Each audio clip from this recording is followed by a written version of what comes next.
Welcome, everybody. Welcome to BeoTalk 186. As per new rules and regulations for the channel, you have to be subscribed if you want to join us in chat. If not, and you just want to listen, feel free to listen. Also, don't forget to like and subscribe. If you want to send us a super chat, that is more than welcome, and we thank you in advance. And that guarantees an answer to your question and/or topic.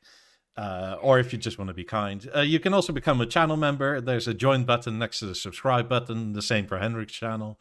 Willie doesn't have a channel, so it doesn't go for Willie. Oh, I got no channels, bro. And that's about it. Also, buy your Christmas stuff at Skinny Play. I'll put a link down in the description in a second. It's also in the down below. Anyway, let's get into it. How have you been, Henrik? Fine. Recovered from last week? Come again? Recovered from last week? Yeah, that's kind of the sad thing because Hamilton has like 6 or 7 teeth coming out. Oh God. So he was like really, really bad. I mean, he was fever, everything. And I actually had to stay at home. So I stayed at home Friday, Saturday, Sunday. So I didn't even get to go. And it was me who booked the place where we're gonna stay. We're like 15 guys that goes to get together once a year and just get hammered. And I didn't participate this week, last week. So I didn't have any recovering time, which was kind of nice. But, I mean, it really, really sucked. But, I mean, the thing was that Hamilton was, like, waking up every 15 minutes. So when I was at home both Friday, Saturday, and Sunday, I was laying on the couch with him from, like, 11 o'clock at night until 5 o'clock in the morning. And he was like really hurting. So, I mean, I'd rather stayed for him than get hammered with the guys. But, I mean, it still sucked. But I wouldn't just give that responsibility to Heidi. So it's like, yep, your problem now. See ya. So, so I stayed home. So that's why I could do some videos too. And when he was sleeping and stuff. Yeah, my niece went through that whole phase as well. And it's one of those things you can't do anything about, and it just sucks. Yeah, it really sucked. And he was like, he took his fingers in his mouth and like just scrattle around. And he was like, oh, it hurts. It's, yeah. Poor little fella. Tell him it'll hurt only one more time after all the other ones fall out during the new ones. You get one more round of this. And then you'll never get him back again unless you get him drilled in your head for a lot of money. Yeah, depends where you live. So I mean I know that I said that I couldn't participate, and I was able to participate, but I was not recovering for alcohol. I was recovering from sleep on that Sunday. So I was like, nope, I'm not gonna get into it, and I'm just gonna stay out because I'm tired. So. Yeah. No, I totally agree. That's something that needs to happen. You need to be there for your kids. Yeah. I mean, ooh, there's snow now on Skinny Play. There's actual snow on the website. No. Yeah, it's Christmas, man. I did the first Christmas video today. Well, not today. Last week I did the first Christmas because I do every year I do an advent calendar so you can win stuff. And I pulled the first winner today, so that was pretty cool. And then I get a lot of pictures sent, so I will choose the pictures that I think is the best and put them on my Instagram profile. It's Baron VEJRUP on Instagram, and then I will put up a picture every day in December, and then the 24 pictures. I will do a random poll of the 24 pictures, and then we'll do a Christmas present on top of the advent calendar. So that is pretty cool. Nice. And I have some amazing gifts as well, so it's nice. Link is also down in the description. Choo-choo in the description. By the way, for Skinny Play, if you buy any 2 products, you get 10% off. Use our referral link, and we get a small kickback, go straight back into the channel, or not, but you still get the 10% off, whichever way you like. It doesn't cost you any more or less, just FYI. But they have level covers now, which I still like. Yeah, I'm trying to find the picture that I want to get Skinny Play to do, but I just cannot find it right now. Is it But one I of am gonna send the emojis the members get? No, it's I don't think I can show it because I think I have it on the hard drive that is not with me here, but it's saved on my computer as a, what's it called? A locked screen. Oh yeah. I think you should get a picture of Steve, because then the level will sound heavenly. Yes, Steve, do that for your level. That's funny. I like it. So yeah.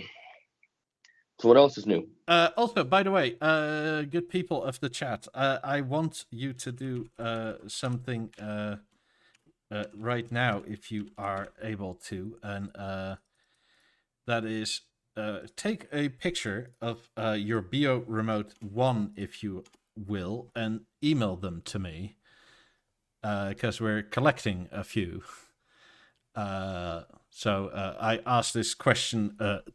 I tried to ask it yesterday on the forum, but somehow I got blocked from being in my own thread for some reason. Right on. Make sure you wipe the screen, and yeah, particularly focus on the screen and the glass. If you don't want to email me for whatever reason, you can also go to the forum and Post it there. Post it there. So we have weird. Apparently, last week we talked about that shaver, right? And that button is the starter motor. You press start it. You flick it. Yeah, because it works with AC and DC power. Oh fuck, that's funny. Yeah, so we've been getting mostly good Beoremote ones, which is actually pleasant to say. Because we talked about a bit about Beoremote 1 gate last night or last week, sorry, about the screens being on a bit wonky. And well, to start off, I said on my Silk one, right, that it was mostly correct, but I could only feel a little lip. So today I actually took it out and inspected it, and I spoke too soon. My screen on this corner is delaminating.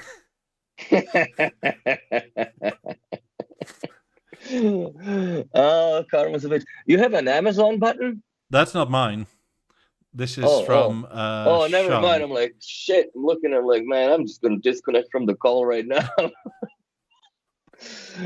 Oh God. So what are you gonna do about it? How old is the remote? As old as the Harmony, so 2 years. So technically, it's still under warranty. Yes. Okay. So yours is delaminating to the point like the glass is starting to come off. Don't pick at it, God damn it! No, I'm not.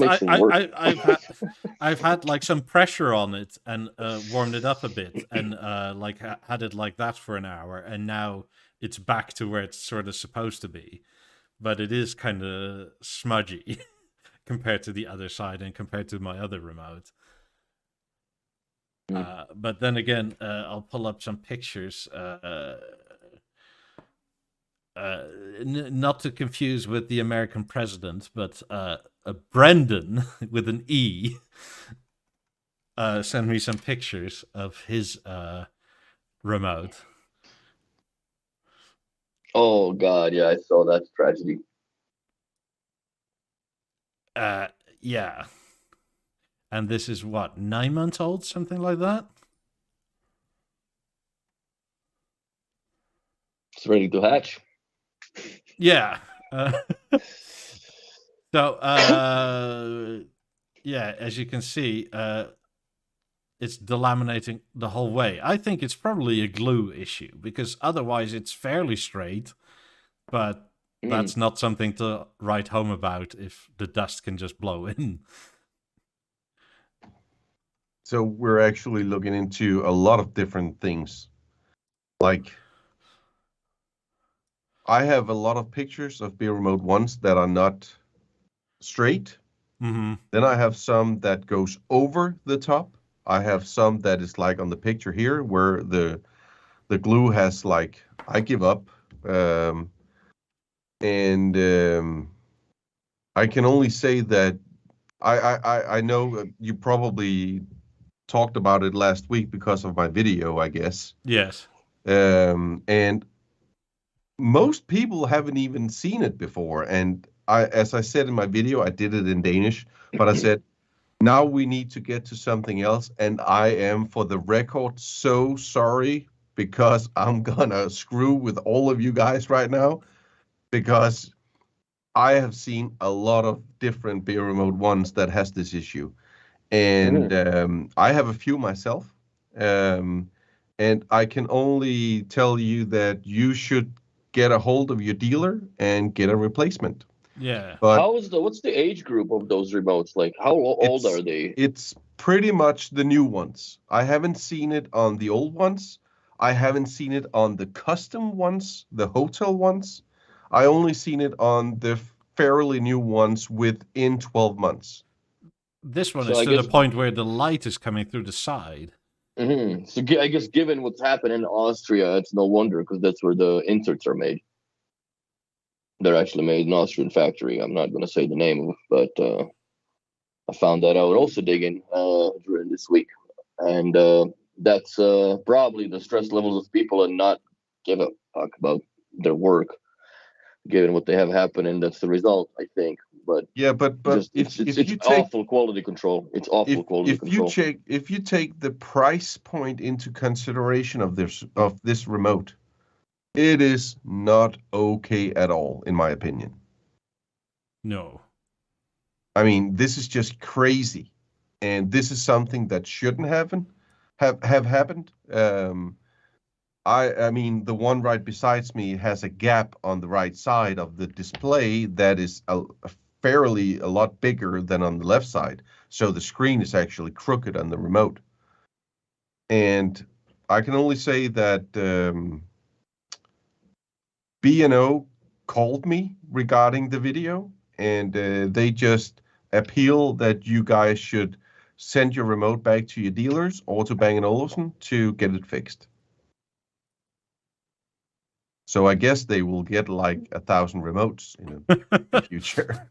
Mike Hunt says it's time to get the Gorilla Glue out. Well, that'll probably melt the plexiglass. Yeah, that would suck. But I mean, this is my original remote from my Eclipse days, and this one is absolutely perfect. Yeah, the same I have from the Eclipse days is fine, because the one that they want to deliver with I bought one. I think the one with the Netflix buttons is okay too. It's after that production that is wrong. I have no issues with mine. The picture you have in the thumbnail, you show that. That is fine for me. That is actually my brother's remote. This is another remote that I just got sent it, that I didn't really want you to show on this. Sorry, I thought they were the same one. It's fine. Oh, then I'll go back. I mean, I have a bunch of them, so if you just show a few, it's fine. Sorry. But this is fine. But you can see that it is actually a lot to the left compared to the right. Is that right? Yes. Oh yeah. Yeah, and if you take it's always the right side that has the big gap. If you take the other picture I sent it to you, the couch picture. Yep. Oh, next one. Next one. Which one? God damn it. That one. That one. Yep. You just have it there. You can see it's two different remotes. This is not the same remote. And that's just a gap.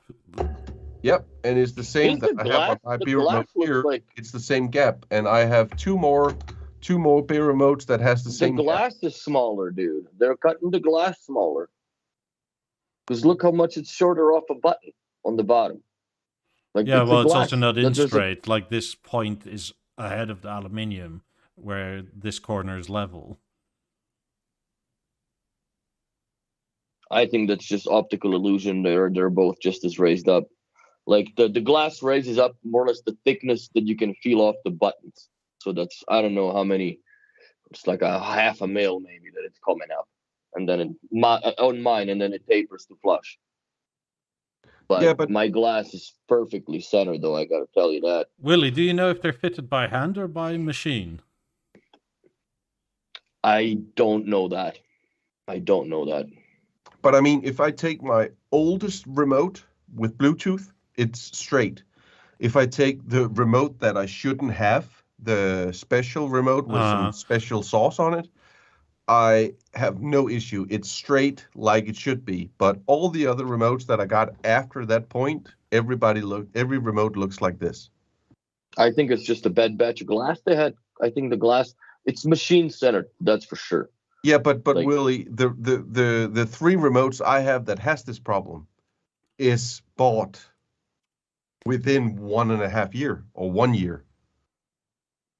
It's not directly after each other. It's like, oh, I need a remote in here. I need a remote in Hamilton's room, whatever. So, and the one that I got with the one I got with the Contour, the anthracite remote is okay.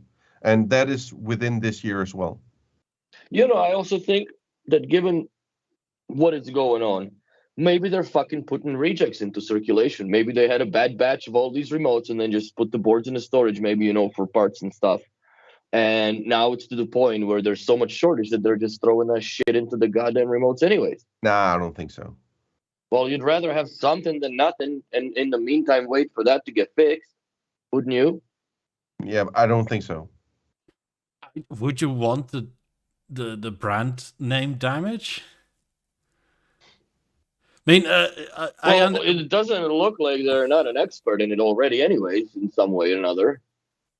But, to me, that just, I don't understand how that can pass a fucking quality control, bro. I just cannot, I cannot fathom this going, my OCD levels, there'd be people hanging in the lunchroom for this shit. If you look at the picture, it's flushed on the left side, but it's shortened on the right side. So that's what I'm saying. So if it's placed by a machine, maybe they use only one point of reference, which is one side of the remote, and then it just centers that, and boom, there's your glass fucking gap, right? Yeah, something is definitely wrong, I have to say. I can only say I did the video because I was probably angry at a lot of things. I was angry about the Halo, and I was angry about the private sales. I was angry about just fucking machine gun the shit out of it. I was angry at a lot of things, and then the problem was that on the Danish forum, a lot of Halo things came out with the things we have been talking about, the wheel that is not straightened on, and then I thought, okay, now I was planned to have done the video this week, but then all these pictures came up, and then was just like, okay, fuck it, I'm gonna do a video about it, and then I'm gonna just go away from my script and just wing it. And I did that, and it in my opinion turned out very good. And I was just, let's put everything together. I mean, this is not okay. I mean, the remote is crazy. And Edward Mayans, maybe I pronounce it wrong. I'm so sorry. As I said in the video in Danish, I said, I'm really sorry, guys. I'm gonna screw you all over now because you probably haven't seen this, but now I'm gonna showcase what's wrong. And I showcased it, and I mean, I got 60 plus messages from people with pictures of remotes that is not right. So again, Edward Mines, yeah. Yeah, I'm so sorry. Sorry. Yeah. Sorry. I think But I don't think that that it's No, it's but this shouldn't happen. Like to a lot of people, if you buy an LG with an LG remote and you have a gap like this, you probably are like, what the fuck are these guys talking about? But if you buy a remote that's like €300, then I never like, seen an LG remote that is crooked, by the way. neither have I. true, I've never looked at them that much. But if They're if probably if, using if, like Lego molds and shit within 1,000th of a fucking millimeter.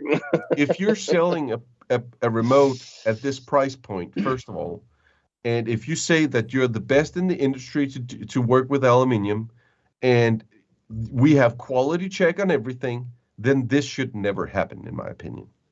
Yeah, but the aluminium is not the problem here, brother. The No, problem is no, the glass. I know, but the inserts, it's only the inserts. Because if I take the inserts of the remotes that is fine, then I don't have the problem.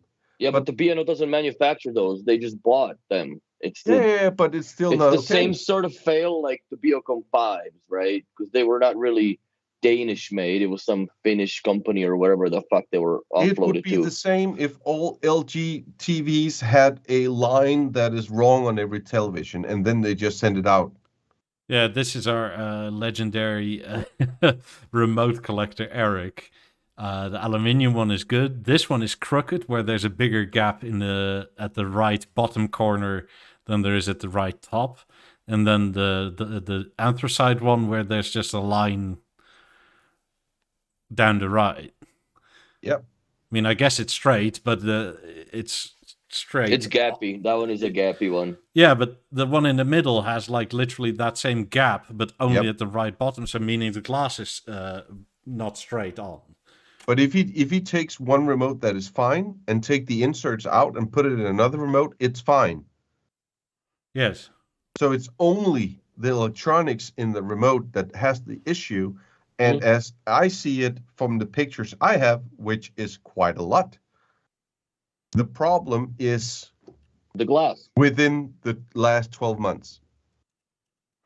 Serge bought one 10 months ago, or August, he said, and that one's fine. Probably been in the shop for a long Yeah, time. it could be, but it's a bit hard so that's kind of what we're trying to do here. Like, is this a rolling quality control issue, or is this one batch that's wrong? I believe my conspiracy theory. They made a whole bunch of them. They kind of oozed them out in the beginning, like, oh shit, we can't have those. And now it's at the point where we have no more inserts to put into our stuff. So this is what we have to resort to.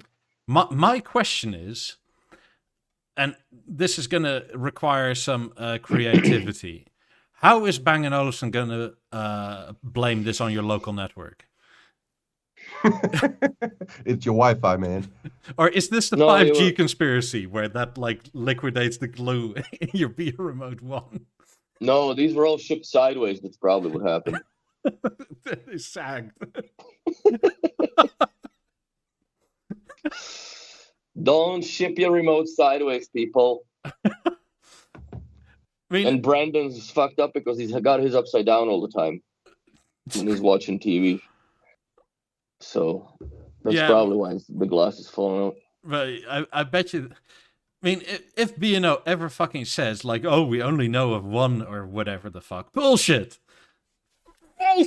You've tried that line in my fucking 50s when I had an issue, and then later you said, "Oh yeah, it's a well-known issue." It's like you kept telling me for like 9 months I was the only one. Yeah, but we kind of made a whole bunch of issues well-known issues now.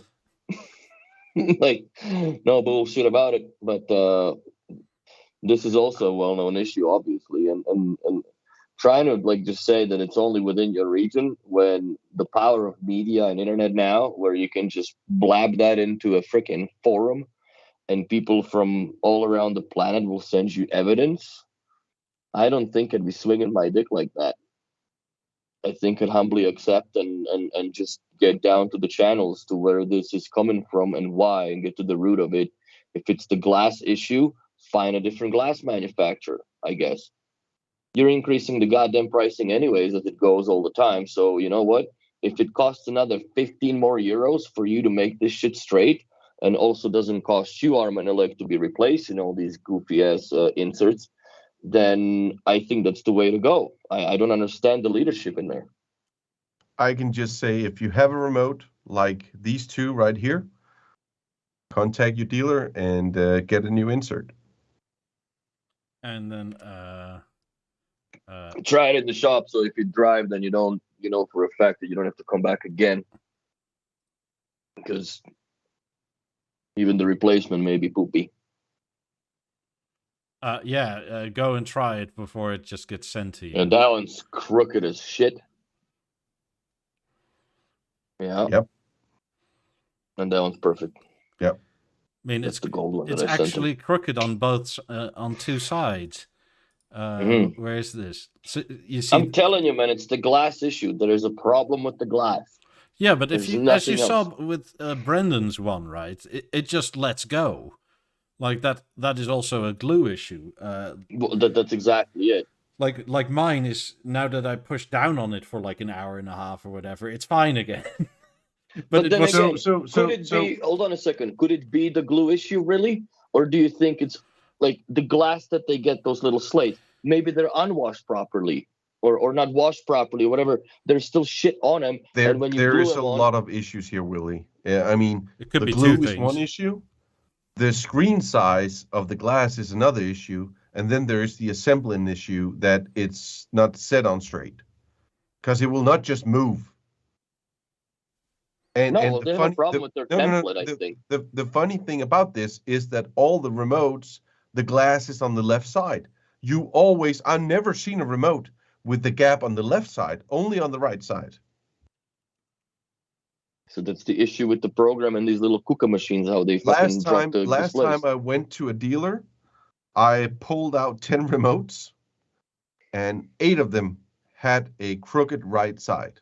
8 out of 10. But also a lot of people that would nowhere near reach our diagnosis of psychosis when it comes to OCD with this shit would care to notice. Like we ruined Edward there. Sorry about. Yeah, but I'm just the only thing that I'm trying to get out in bright light here is that I don't think it's okay to charge a price point for a remote at this specific price point that is crazy high. It's a very expensive remote. Yes, it is nice and it could do a lot of things, but it's crooked, man. I mean, it's 300 euros for a remote that's crooked. Shall I roll into Eric's rattle here? Because yeah, but then you need to put on the audio as well. Yeah, the audio is on. Okay, it just won't play to you guys, I don't think. So 3, 2, 1.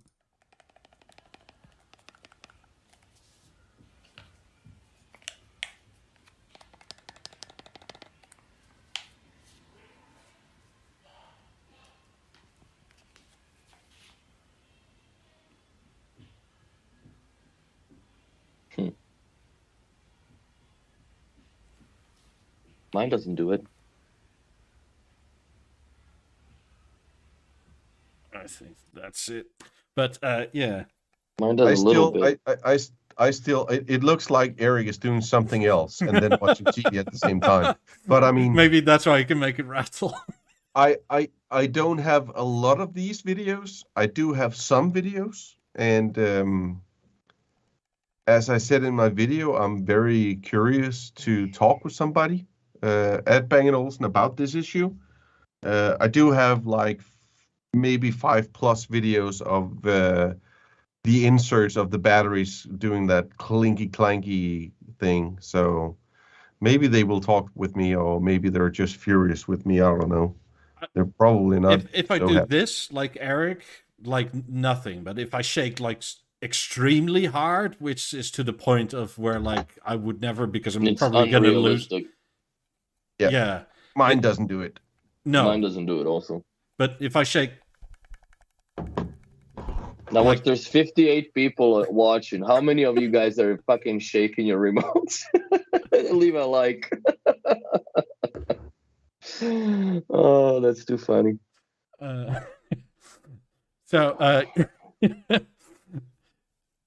I guess if you have a Beoremote and you want to share it, either email me or send it through on the forum or Instagram to either of us. But honestly, I'm I'm less bothered about the battery pack rattling than the glass being all fucked up. Yeah. I'm still collecting, so just send to me as well. I would like to have some more ammunition, if you can say that. I think I do have enough ammunition at this time. And as I said in the video, this is very important for me to say as well, that I didn't do my video to hurt Bang & Olufsen. That is not my point at all. But we're 59 people here right now, and a lot of people was watching my video as well. And people are watching these videos because, first of all, they're nerds. They like Bang & Olufsen. We have like this love relationship that we think they might be able to do better than they are at this moment. And it's not for me to hurt them in any ways. That's not my point. My point is that I expect more of a company that charges the prices that they do. Does it make I sense? expect Oh, perfection. absolutely. Yeah. I 'Cause, expect I mean, perfection. For the past year, I have bought maybe 60 Apple TVs with the aluminum remote. All the aluminum remote is perfect.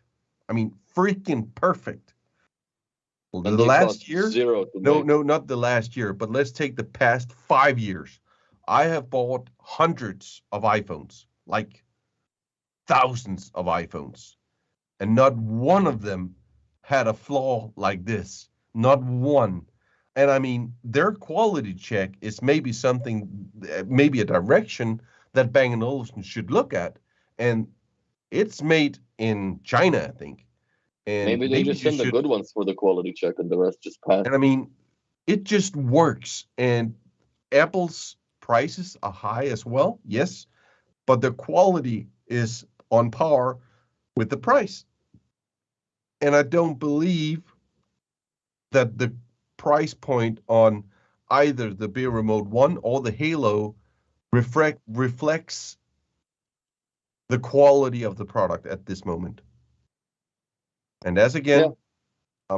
I'm not trying to point my fingers at anybody. I'm not trying to hurt any company at all, because I freaking love the company. I wouldn't use so much time of my life doing stupid videos for you guys and telling a lot of how you do this and that.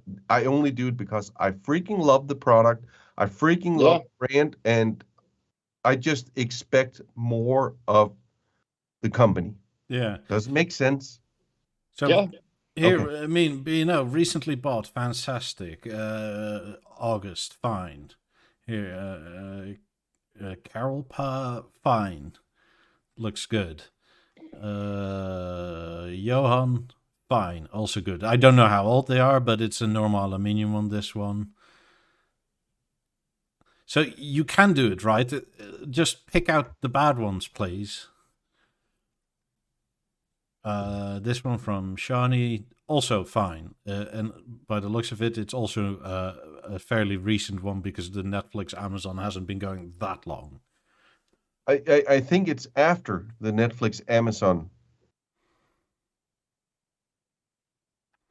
Yeah, I wonder what changed. Maybe have a look through your factory or whomever produces this to make sure, because like I showed earlier, the photos from Brendan, they basically shipped it to him like that, where the side was. I haven't seen a Netflix Amazon remote that is not. Here, Lenny, straight. he bought it with the Lego.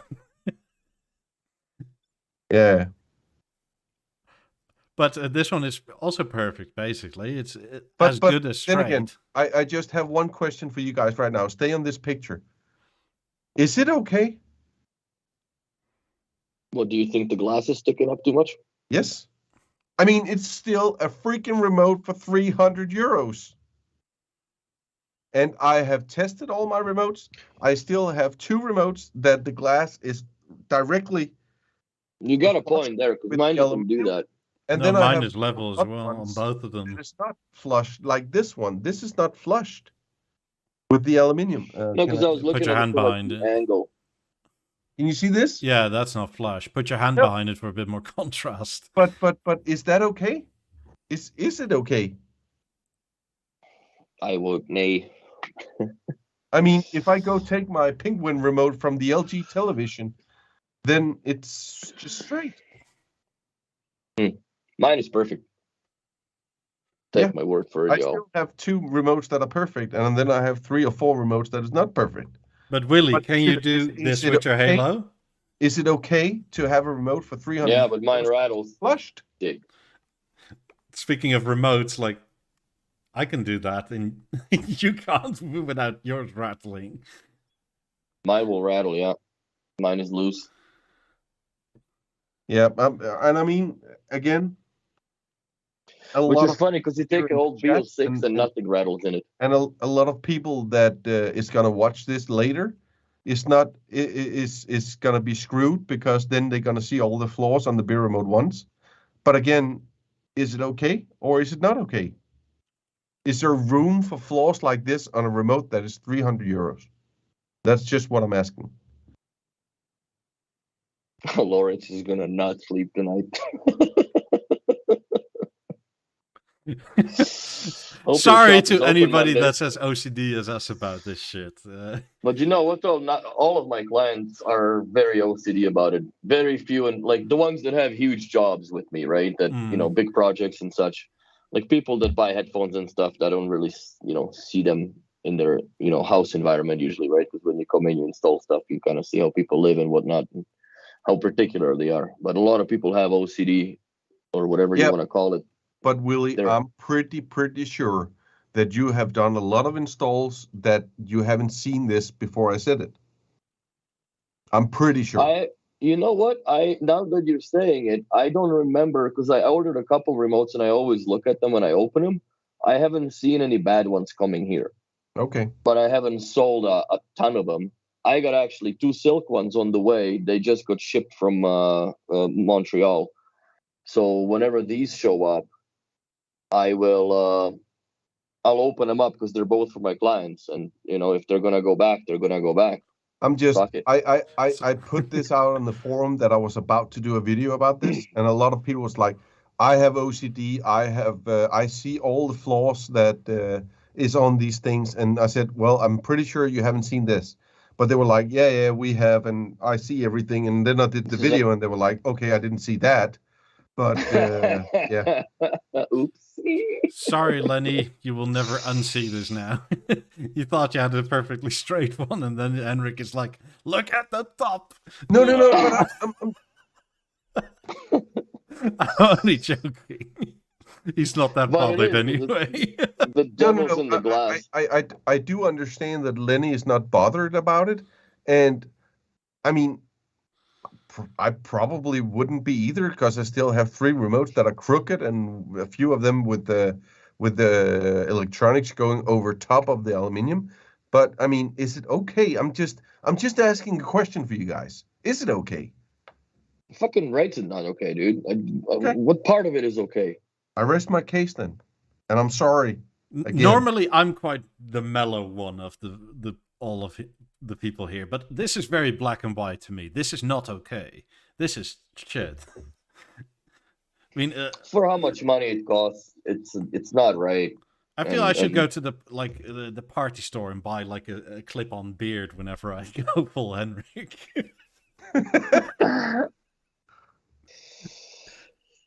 And that's the other problem.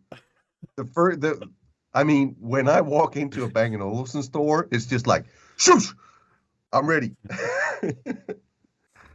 But you know what though? Like every time I went to B&O, and I appreciated that over the years and years of not just working around it, but being a consumer and a client, was the fact that you walk in and you can admire the perfection of the craftsmanship, right?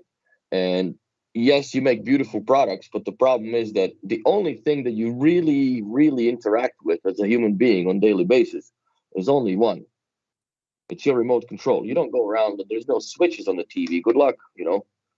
You can't change channels on the television without it, and you can't do basically anything. Like in our houses where there's, you know, you got the gateway and lighting systems and stuff tied into it. This is the only thing that you ever look at and talk and touch. So I think the remote, in my opinion, should have the most attention paid to as far as what it looks like. Because even if you like, I've caught myself a couple times just staring at the fucking thing, you know, having a cigar outside, you bring the level out, you know, you have your volume. So you just, you know, you look at it, you turn it around, right? Because like it's an object in your hand that you have at your disposal just to play with. And you look for flaws, which there's hard to find, but in some cases they're so obvious, it's intolerable now. So. Lenny asked, did you notice a difference in sound when you press on the buttons of your diamond? My down button sounds like there's crumbs underneath it, which there aren't. No? I have the same click on it. Like, I understand that the newer remotes had a stiffer click than the older ones because you work them in. They work on a little different different principle that the BO4 did. With the bubble push, right? Mm-hmm. Where these do work in. I found there's few remotes, especially like with the list on top, very old variants, IR only inserts. I had found that they start to creak around the most commonly used areas. And depends on people also, because some people are very, what you call heavy fingered, I guess. When they just fucking reef on, you know, like when they press my button, whatever, and they just press it so hard that I've seen the screen slightly come off on both corners too. But then glass isn't flexible. So that's just what I've seen. But I've seen a lot of them being beaten the shit out of, but most of them, it's a result of having a concrete or marble floors or whatever, right? The first remote I had was crunchy too. And specifically, that I know the crunch you're talking of, Lenny. It was, for me, it was on the off button, and that was the first button to die. So I had to get a new insert. Because obviously you can't live without the off button. You can't do much when you can only turn stuff on. Well, you could still use an app, which is the bitch. Yeah, that's what I had to do, but it was a pain in the ass. Like, I can't. But you could have turned it off through the shape. I mean, stage. Like if you pressed and hold the standby button on the stage, wouldn't it shut the TV down as well? All standby after 2 seconds. I'm not gonna fucking live without a remote that doesn't do off. That's you dumb. should have. I got a new insert that's in my aluminium one over there, and that's still fine ever since. Stop the count. Whoever says that it's fucking okay to send out remotes that are like €300? I think David W said I may have pressed yes by accident. Take the vote off. Oh God! I should ban you for that. That's right. I have to agree. That's so funny. But yeah, I agree. It's not okay to do this, especially for how much they are. And I understand that, you know, some people look at the remotes as a very disposable thing because they do get busted, broken, and, you know, damaged over time. But that was never the mantra of B&O's remotes. You know what I mean? Like, there's some fucking old timers for B&O remotes. Some are gross, like the old BO4s. Yeah, but you can. Those things are so indestructible, you can basically put them through the washing machine if you take the batteries out. Pretty much. Like, that's what I like about the BO4s, that you could actually take them apart, clean them. This is something that is very dangerous around the sink, I find. Because when the water gets in, like, it's not fun. And I've had a couple of close calls. Fucking sucking the water out of the buttons and shit. Gin and tonic. Oh yeah, but right off whiskey. That's right. I had a nice my gin and tonic remote. Yeah, that's maybe right. mine is so sleek because I had a good dollop of barbecue sauce once plop over here. Did you suck it out? Yes, because I'm like, fuck, fuck. And then I got like the most finest toothpick with like a piece of paper, like, just going in. Oh God, it's so true. Yeah. Question from Generic Enthusiast over on the Twitch side. Well, we're all concerned with quality control. Anything else we can do to improve the remote, aside from the backlight question? Should it outperform the discontinued Harmony remotes at the price point if they make a new one? Could B&O afford to buy the database from Logitech to update the puck tables?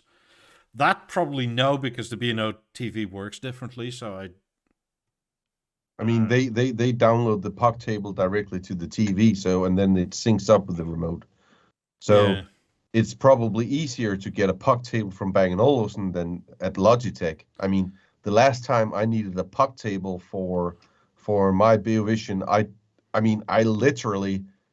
I sent it actually a support case, and within 1.5 hours I got the puck table. Yeah. And it was on my TV for download. They saw the signatures like, holy fuck. Get Georgie away! Get Georgie away! That's No. This was before my YouTube channel.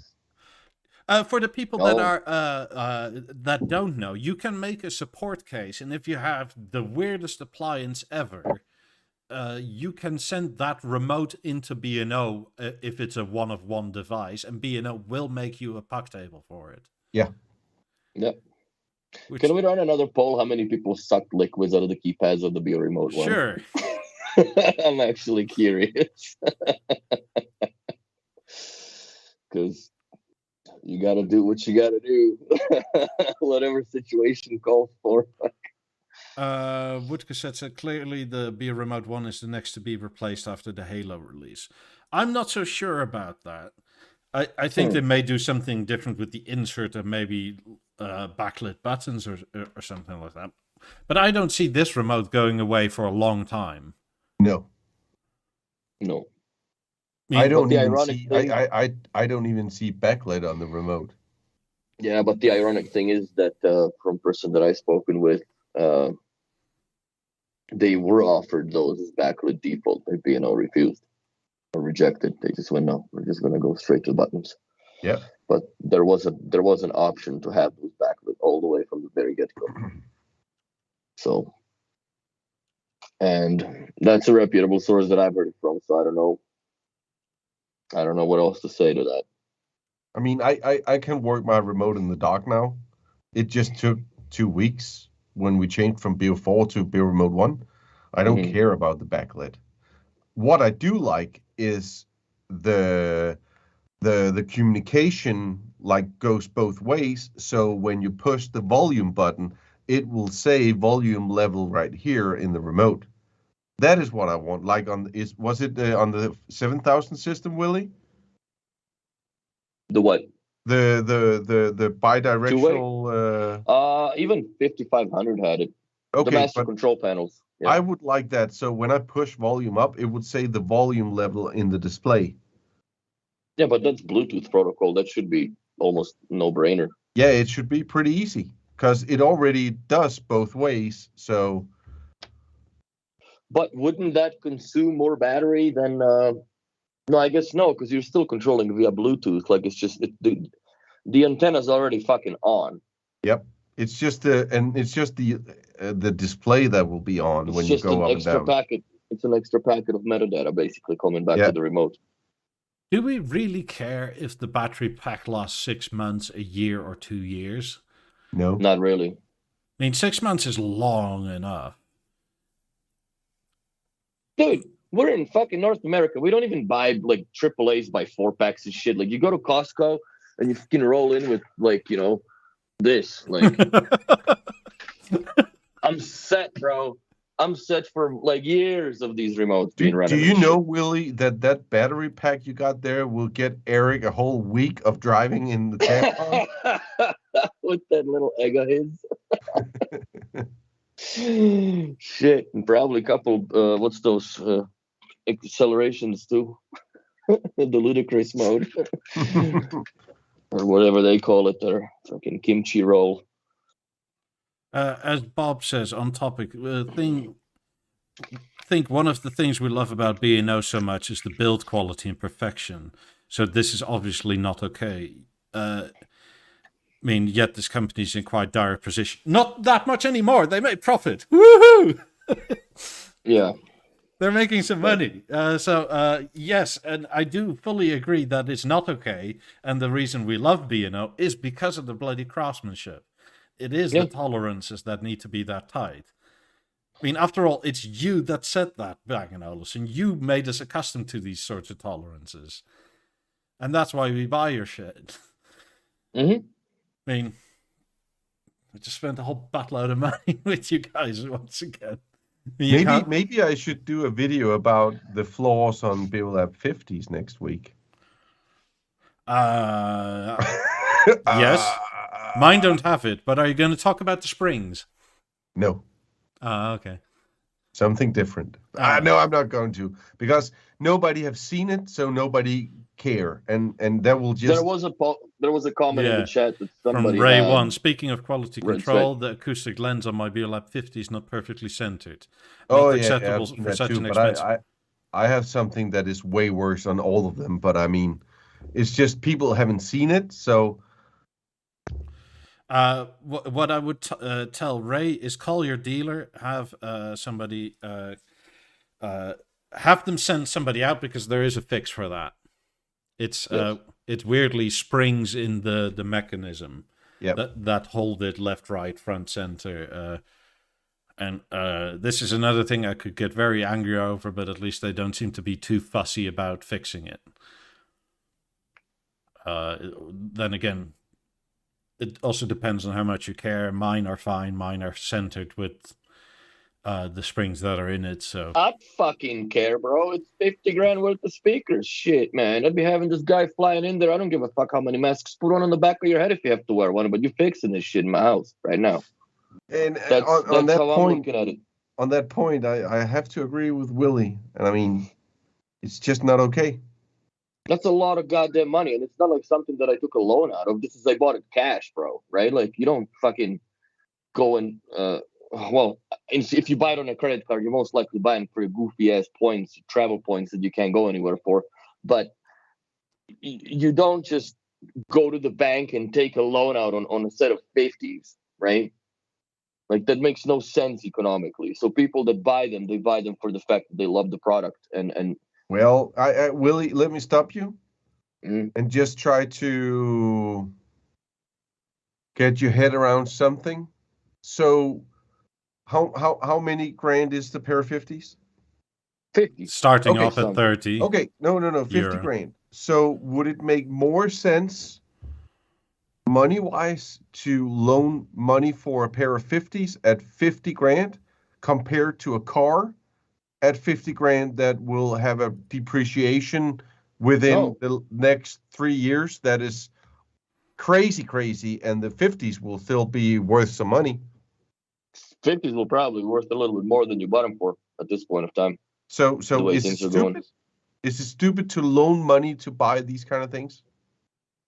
Well, yeah, because you're putting fucking interest on it then. You're paying it with interest. But I'm saying, but you do that with the car as well, but the car depreciates a lot more. I don't have clientele that goes to a fucking bank to loan money for buying speakers. That's what I'm saying. Like, I don't have an experience with that. I agree, and I don't do that myself too. But wouldn't it make more sense? I mean, in my opinion, I'd rather, my wife's car, I would rather pay that up from my money I have in the bank account and then loan money for speakers, because the speakers don't depreciate as much as the car does. No, I would never buy a car cash. That's fucking insane.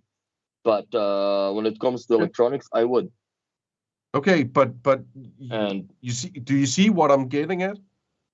I see what you're getting at, but you're looking at it almost like it's a fucking Bitcoin or something, dude. I don't think it's gonna go up that much in price. Like, it's not worth that much more money. And for how long are you gonna take that loan out for then? I'm not saying that the electronics will go up in price. I'm just going to say that the price point of the speakers will hold its price much more than the depreciation of a car. Well, no, I agree with you on that. No matter what, yeah, that goes without saying. I just So don't then agree it with. does make sense to buy the car cash and loan money for the speakers in depreciation value, right? Fuck no, I would never buy a car cash.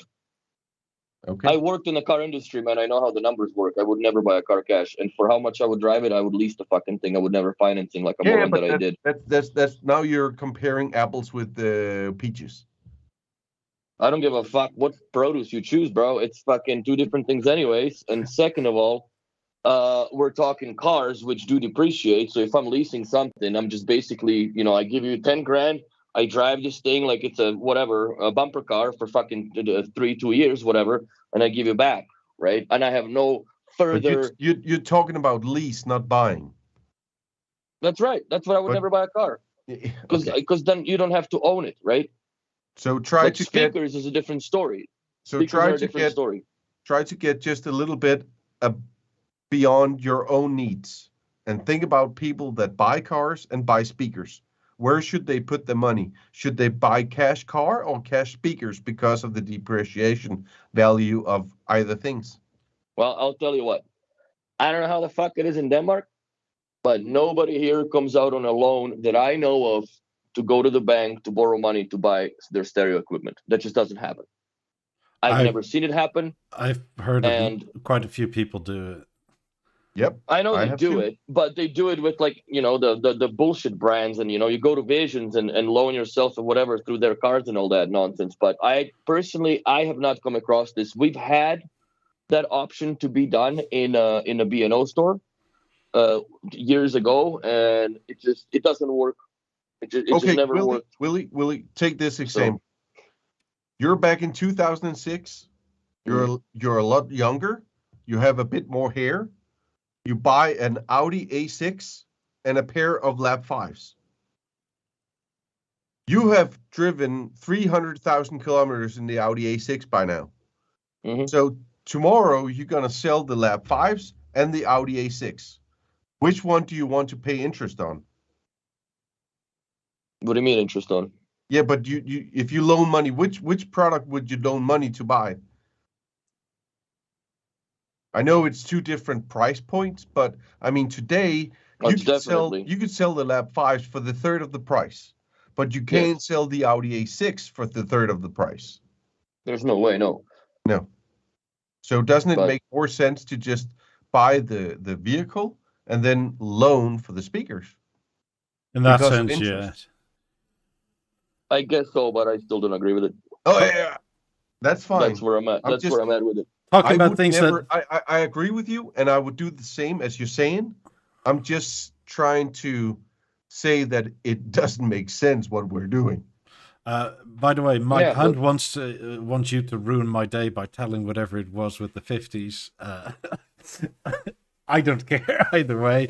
I pulled up another picture of something that barely works in a weird way, but somehow works. Love that wall, man. Good taste. But I like it. Why the fuck would you put your 5s in the cabinet, more or less? Yeah, they're almost all the way inside. Yeah.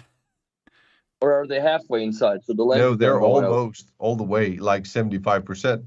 Look at the bottom. Yeah. I don't know how that would sound. Kind of boomy and shit. But then I guess the mic would figure it out if you run the calibration. But that will sound very, very, very bad. It'll sound weird. It would sound like a fucking subwoofer on a shelf or in a shelf space, which is just terrible. Talking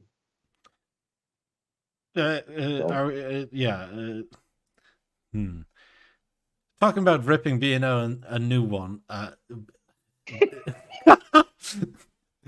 Since you know what? We'll take a break from now. We just did. I argued a whole bunch of fucking financial shit. Let's go back to ripping. Oh, double Mr. 40. Look at that. Happy birthday, John. Happy birthday, John. Holy shit balls. John's birthday is I think it's today or yesterday, but mean, he's the big 4-0 now. Buy him a coffee, y'all. Buy him a fucking coffee. So that's what I do. Copy link address. Yeah. Wait. What the fuck? Go to John's video for some reason. When I copy the link address, it's fucking 500 500 icons or numbers. Bang & Olufsen. Oh. Nice. So buy John the coffee for his birthday. Yeah, there we go. Jesus Christ, that shouldn't have been that hard. Every now and then there is. Yeah, it happens. That's what she said.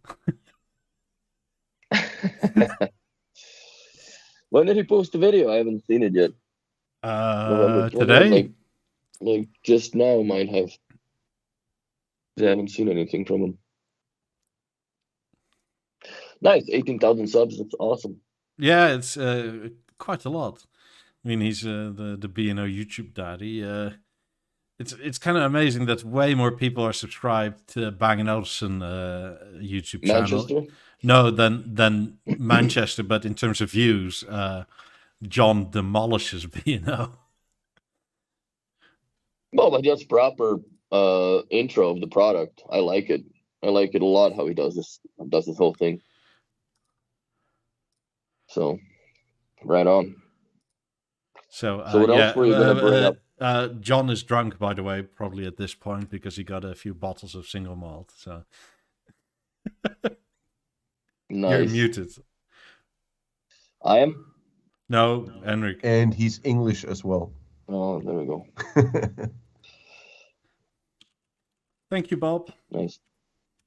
Right on. Thanks, bud. So yeah, let's get some more likes. There's like 60 people watching. We got 23 likes. Let's pull out those Beoremotes since you shook them up and shit, and go all the way to the like button there. Yeah. Quick question from Woodcassette. Have you noticed a big difference in your new setup? Asking me. Yes, absolutely. The 18s here versus the 3s are a massive difference. So much so that I haven't been able to fully set it up properly yet. But it's to the point where my girlfriend noticed the first movie we watched, where she like literally went like, "Holy shit, that makes a big difference." Nice. And then the 28's rear are fucking fantastic.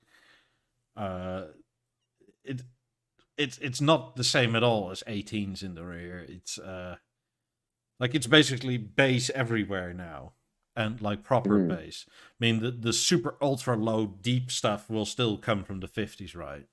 But I mean, up to was it 26 hertz? That coming from the back in an apartment, yeah, that's plenty. It's really quite impressive. Nice. And I mean, I love it. It's a big upgrade. It's the difference between 3s and 18s, especially in the surround spot, is bigger than I thought. And the 28's rears it's just fantastic. I can seriously see that if you let's speak about things on a budget, on a certain budget. If you're looking at 50s, but you're a surround person, that you can do a harmony and 4 28s and just be done with it, because that will sound fucking amazing. Yep. I mean, the 50s does those last 5 to 7%. Yeah. But if you live in anywhere where you have neighbors, your neighbors will hear you with 28s if you turn it up loud enough. Yep. Well, with 50s in the front? Even so, yeah. Oh, fucking right. I mean, the price difference, like, what is it? 50s are with you are like 50 grand or whatever, right? Like they start at 30 here. So 5 grand more, and you have 4 28s and a harmony or an eclipse. I mean, if you're not a really specific music listener, you I mean, like with years of experience, I would get 428s all day long. And I mean, in my setup, I would get 428s all day long as well. Yeah. I would. I mean, the 50s are crazy good speakers. But as a day-to-day, live with the speaker kind of situation, what do you use it for? You listen to some music, background music, surround sound, Netflix, Disney Plus, whatever. The 28 is more than capable of delivering what you need. And you have to crank the 50s a lot more up to get that feeling of power compared to the 28s. So if you just have 428s, you would feel like you get more bang for the buck if you don't crank up the volume. Does it make sense? But I Michael, still hold don't on think a the second. Did I 28s. totally get rid of the 3s? You just love them. Yeah, I love them too, but I did get rid of them. I traded them in. I mean, my dealer still has to make money on me, and I totally want him to stay alive. So we have a divergence here. Do we want to rip B&O for a new one for selling directly to customers? Because that is fucking out of this world and insane. Unless B&O decided backdoor that they don't want dealers anymore. Or do we go into like a nice way into gets into a budget B&O? Willie, how angry are you? Are you going to be mellow for 20 minutes, half an hour? No, I'm in pain, so I'm just fucking is what it is. But I don't like it. I don't like what they've done. I actually get emails now as well on my website that people are asking for deals because it's a private sale, and some of this shit is like 30% off. Which I'm like, dude, I'm not buying it for you and paying some on it. The fuck out of here. And yeah, it's just unobtainable or unattainable, I guess. I don't know. I'm not a fan of it. And that's not the first time they've done it. They've done it back in the day of BeoPlay. That was the first big middle finger when they started selling like these little Bluetooth speakers and such. Yeah, on Amazon. How they've done it at least 3 or 4 times now that I'm actively remembering. Which is, and I think every time we've done a BeoTalk around that time where B&O has offered direct sales to customers, every time we've said, "Why the fuck are you doing this?" Or like I get it to a point in North America, right? Because like you have East Coast, West Coast, and nothing in the fucking between. So if you live in, I don't know, Oklahoma, Texas, Chicago, the Midwest somewhere, you have to go thousands of miles towards any shops. And in that sense, I sort of understand a little bit. But don't do private sales, just do sales. Yes. But that you basically are undercutting your dealership like this is insane to me. Like, do you want to keep your dealers? Because if not, then I understand. But then why are you pretending that your dealers are the main go-to people? I have a question. Do you know that they selling products cheaper than they can buy it on the Bang & Olufsen store? I do.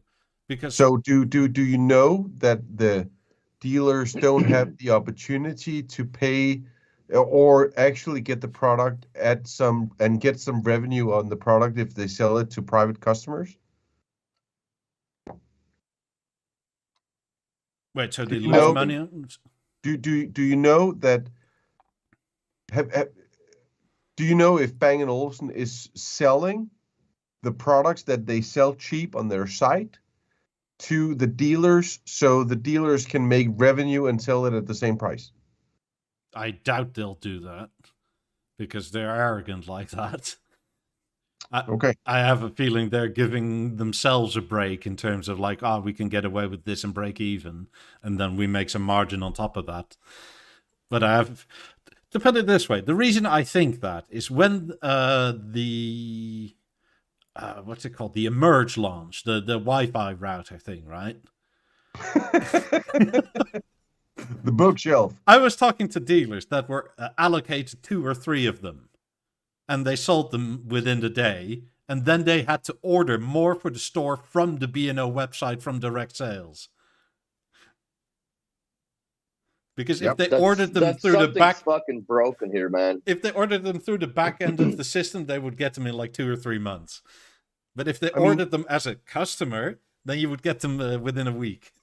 To get back to the video I did, I think it was last week. It was about the Beoremote 1, the Beoremote Halo, and the private sales. And as I said in the private sales video, I said that I don't understand why Bang & Olufsen is selling products cheaper than you can buy them at a Bang & Olufsen store. I mean, if they did a like Black Friday thing, and then the stores sell it at the same price point, that's fine. But I mean, let's say that on the private sales, they sold the Beoremote Halo for 3,860 Danish kroner. Then we got Black Friday, and the stores sell it to 4,400 kroner, which is not even close to the price that you could get on the private sale. I called up more than almost this many stores. Didn't even tell them. I didn't tell them my name because I want to be anonymous. And I said, could you sell me a Beoremote Halo for the price as they did on the private sale? And they said, if I sell it to you at that price point, I would lose money. So I tried almost 10 dealers, and none of them would sell me the Beoremote Halo for the same price as they did on the private sale.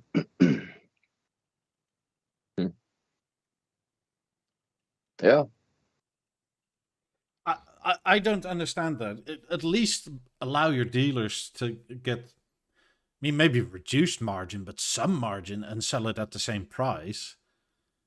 I mean, surely B&O is not like losing money on this through private sales. I think what they should have done is they should have essentially, for every registered serial number that was sold through that shop, they should have gotten credit into their ROS account. Kickback. That's how they should have. That's how they should have dealt with it. Don't fucking trade the money because you don't need to. Just give me that towards a credit that, you know, if I buy a next Harmony, it's going to be maybe $3,000-$4,000 cheaper because I've sold all these products in a value offset worth of this. That's how I would do it. But then again, I just makes sense. But it is quite funny that you guys have experienced, or at least Mikey has experienced the same thing as I have experienced. And I guess that you have talked with your local dealer, Mikey. I have no names, but almost 10, I think it was 8 or 9 different stores. And they had the same story as you have. And in my video, I called out Christian Tier. And I called him out that maybe they should use some more time on quality check compared to the Beoremote Halo and 1 than trying to figure out new solutions to sell products that will go around their dealers, which the dealers is actually doing a hell of a good job compared to what Bang & Olufsen is doing in the support sector. So I called out Christian Tier I invited him to have a coffee with me here in my place. And I told in the video that it will be a very, very good cup of coffee, and it will be. And I just want to know some different things. With some First of sugar. all, he will get sugar. First of all, I want to know the strategy of the future Bang & Olufsen, because he is doing something right. I mean, we're in the numbers, and the company is making money, so he is doing something right. That is something that I want to talk with him about. Then I want to talk with him about selling directly to customers from the Bang & Olufsen site. I mean, was it 2 years ago, you couldn't buy a product from Bang & Olufsen's website. You had to go to dealers. It was only an inspiration page. Mm-hmm. But now they sell products, and they sell them cheaper than you can get it in the local stores. And then on the other hand, we had some companies, electronic stores in Denmark, where you can buy, for example, BeoSound Stage. And then they bought a bunch of them, and then they sold them very cheap. And I guess you can't do this by law in Denmark, but I guess that Bang & Olufsen pulled out because they sold them too cheap. But now they're actually doing the same thing themselves. So I just want to have a one-to-one chat with Christian about this, about the direction Bang & Olufsen is going. Should we see the dealers being closed down, and then you'll have like 4 or 5 huge shops where you can get inspiration, and then you'll buy it at bangandolufsen.com? Or are you still going to sell the products at bangandolufsen.com and also at the dealers? I just wanted to know what the deal is. And then, of course, the bit that was a bit sketchy was that, and of course, I was a bit, I don't know what you call it, but I was like, maybe you should, yeah, maybe you should use some more time in Danish, English. Maybe you should do some more time quality checking, but instead of fucking over your dealers. That was what I essentially said. Yeah, I mean, Generic Enthusiast said, too bad only certain products were available where he is. I think it's Canada. Let me comment on that. But even so, I think if you value your dealers, which you constantly keep telling us is the first point of help, reference, that sort of thing, why the fuck are you undercutting them? Because we know we cannot contact you properly. And if we do, we get an answer like it must be your Wi-Fi. Personally, what I would do, here's what I don't understand also. Like, they're selling all this stuff on the website. If you go to the website and you try to pull up Harmony, it doesn't give you the price anymore because there's too many options. And you're supposed to book a presentation at your dealer's place, right? I would revert the page back to the inspiration page with the possibility of sales for only small cash and carry products. And they would be 10% of a premium than what the dealer sells them for, to demotivate people from buying them online. That's how I would do it.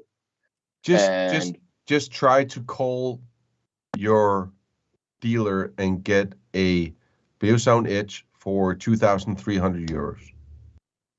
He's gonna laugh at me. He's like, yeah, that's not happening. But that's, well, yeah, because I don't even understand how they can, I understand how they can go that low in the price. Because obviously they have a profit margin before the dealers have a profit margin. Yes. And that's where that is getting cut off. Yeah, but like, who's going to be responsible for like warranty issues and whatnot? You're going to go back to your local dealer. That's right. You create headache. That's the full circle when they started with this goofy ass Amazon nonsense. And we ended up like getting more headphones and shit back than what we had initially ordered. Right. And then it's now it's a headache of us shipping it to a certain, and they didn't make it easy at all. Right. But you only had to have certain amount of things before you could ship them out. So we literally had to gather a pallet of dead BeoLab 12s, headphones, E8s, and whatever else have you. And then that was sent for credit after 3 months of sitting on that money, which is bullshit as a dealer. And that was the other thing that I had in my video, was that I'm really, really looking forward to, because they did the Halo sale, which was crazy cheap. Mm-hmm. And I'm really looking forward for Bang & Olufsen to actually take all these anthracite Halo return and compared to a dealership, because I know if I did it at a dealership, I would just go down, give me another one, and they will give me another one. Now you have to deal with Georgie, and I know Georgie. He sucks, and he sucks big time. So I'm looking forward to hearing all you guys that did a private sale on Bang & Olufsen. Reach out to me. Please tell me about your experience. Maybe it just works. I really do hope so. If you get your anthracite Halo, do that. See if it rattles. Yeah, because it's not supposed to. And I'm really looking forward to this. And and what I said in my video, I am looking forward to listen to and hear about Bang & Olufsen support, because the last time I used Bang & Olufsen support was with my BV11, which freaked out with the true image processor because you said that you could connect 11 speakers to it, but you couldn't. And then the BV14, which I almost threw out of the balcony because you guys didn't help me out. And you fixed it within warranty, so now it's okay for you? Fuck Bang & Olufsen. I mean, that TV was a terrible I mean, it's idea. just yeah. Beautiful on the outside, rotten on the inside. Like literally rotten on the inside. I'm looking forward to hear about the support cases with both the Beoremote Halos and the Beoremote ones. Well, I think most people agree with us. Are B&O direct sales bad for dealers? Yes, it gets 80%. So we're not seeing ghosts here. I mean, I get it to the point, but they're basically saying whomever gets to deal with this gets no margin whatsoever, which is just unfair. If that's their approach, no, it's not fair. They should say, if we're going to do a private sale, which everybody can sign up to and get the deal, every freaking body. So if they do this, then they should at least give the dealers the benefit of the doubt and give the dealers the margin so they can actually make money of the products. Christian says, I don't want to spam my message, Henrik. Well, you did, goddammit. And now I'm super angry at you. No, I'm not. But the Halo's cheaper at B&O Aalborg than at private sale. The difference probably is it's an X-demo model.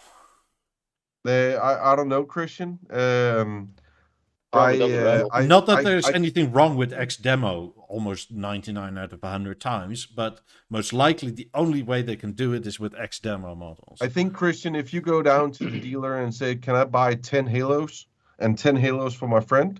For that price? You probably won't get that price. No. They probably have 1 or 2 maybe for that price, but not 10. But if they do, then we should do a poll, and then people can buy Halos from the dealer. Yeah, at that point. And I mean, if we could get 50 people to buy a Halo from that dealer, we should do it. At that point, they're cheaper than a whole Lutron switch system. Just get Halos for everywhere. Yep, let's do it. Christian, try to talk with the dealer if we can do. If we try to do a poll on the channel, then we can get everybody to get a Halo if they want to, because I mean, at that price point, that's a fair price for the Halo. How much? 3,600 Danish kroner. So that is 380 euro. That is 480 euros. Shit, that's like 40% off. Yep. So let's try it. I mean, Christian, go try to make a deal. And we can pull it up in a poll, and I will definitely try to pull it on a poll on my own channel as well. And we can do a group thing. That could be kind of fun. Yeah. Generic Enthusiast says he'll join you. By the way, if it goes to outside of the EU, another 21% gets pulled off of that, so you're probably at that price point with import charges and VAT anyway. Because yeah, and I mean, if we do it on this channel and on my channel, we're like maybe 6,000 people that potentially would buy a Halo. So let's get the ball rocking. It'd be fucking hilarious. All of a sudden, like, shit, we need to make so many Halos. Yeah. God forbid what the quality control on that would be then. I'm just saying that that's probably not going to happen, but if they would agree to it, man, hands down, that would be amazing. I would love that. I mean, in general, I would like the price of a Halo to come down a bit, quite honestly.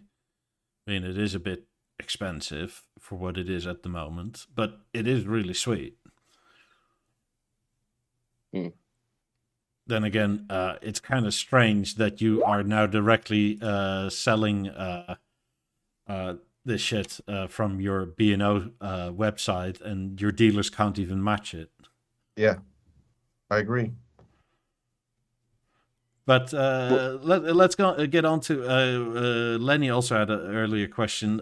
He was looking for a bathroom speaker 3 to 500 euro M3. Get an M3. They're EOL, but they're still fucking great. Can you find one? I think my dealer still has 1 or 2 left, maybe. But could you send it to Denmark? Oh, I was actually thinking of getting one, but I'll ask him. Well, don't be bringing shit up if you want to. Mikey, can you ask him if he could send me one, if that's possible? Because I've called all my dealers and I can't get an M3, and I need one, and I don't want an Emerge. I mean, who wants an Emerge?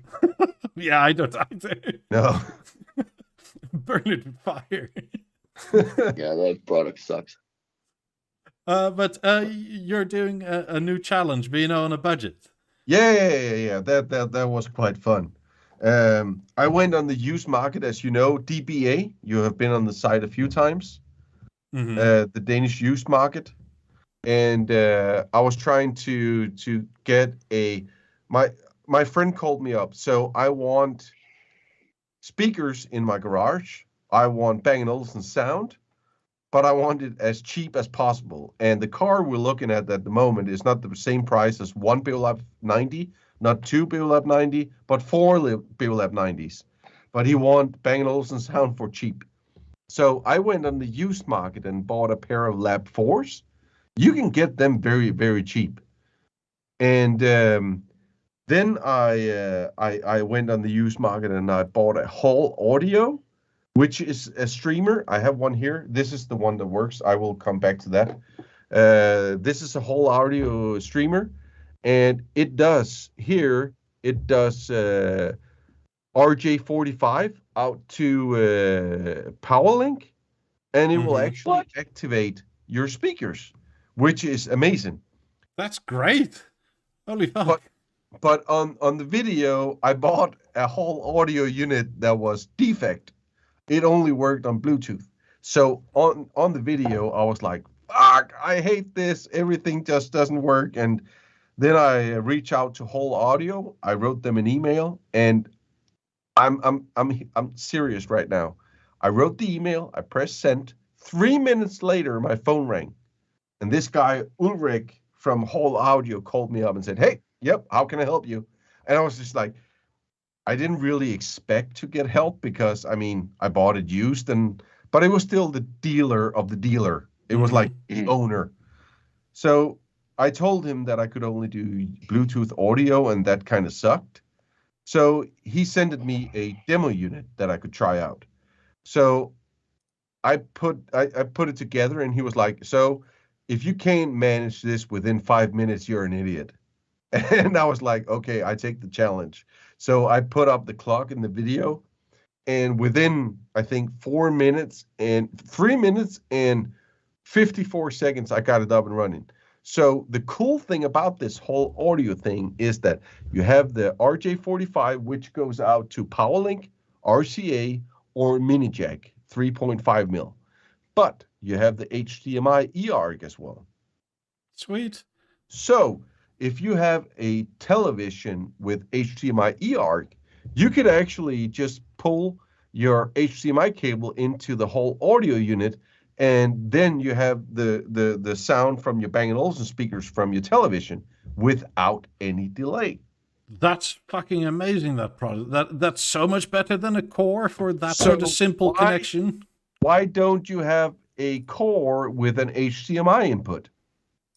I mean, this is a better product than this, and this is less than 300 euros.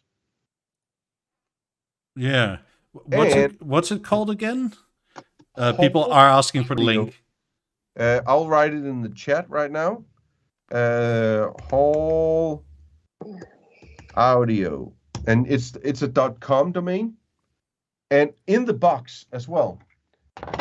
You have you when you buy it, you'll tell, do you want to use it with Bang & Olufsen speakers? So you get the PowerLink connectors. No shit. Nice. And you can tell, no, I want to use it with RCA. I want to use it with the Bluetooth speaker with a 3.5 mil. Then you'll ship that with you. And of course, the power brick. and you get a remote that is not crooked, which is crazy. And I mean, this remote, you can do volume up and down, next track, whatever. You have AirPlay 2, Bluetooth audio, Spotify Connect. I mean, HDMI eARC. It is crazy cheap. Yeah, And that is. You need to go to products. So how the fuck did they get the power Wi-Fi streamer, or we? Yeah, it's the whole Wi-Fi streamer. You can see it. It has like this little thing right here. Goofy tags. That's what makes it high quality cheap. It like still Roku. feels, in my opinion, it feels like it's 3D printed. It's not. It looks okay, but it. But in many ways, it's like a core. You're gonna hide it or put it somewhere where it doesn't really matter. You're not gonna touch it all the time, are you? As long as it works, who cares? It's cheap. You get feet underneath them, and you don't get feet on a core. But you get feet. Core is a foot. But you get core feet, is the whole thing is a foot, and you don't get feet. This is like, how much is this? 800? Yeah, at least. So this is 270. Yeah, but this doesn't have the network link, so it doesn't have network link. That's correct. You're paying for the software, man. You're not paying for the device. But you get a remote. The core is fuck all money for them to make. And then you have Toslink input as well. So you have Toslink, Bluetooth, AirPlay 2, Spotify Connect, and HDMI eARC. Now, this is something this is freaking crazy. As a Bang & Olufsen enthusiast like we are, and like I am, I mean, in the bedroom, I have a Contour. I'd rather probably have a C9 with HDMI eARC and a pair of 4s, just as a bedroom thing. Because I mean, I know that the stage is better and it's not compared to that, but as for a price point, this is a no-brainer. And if you have like old speakers that you need to get in shape again, connect them.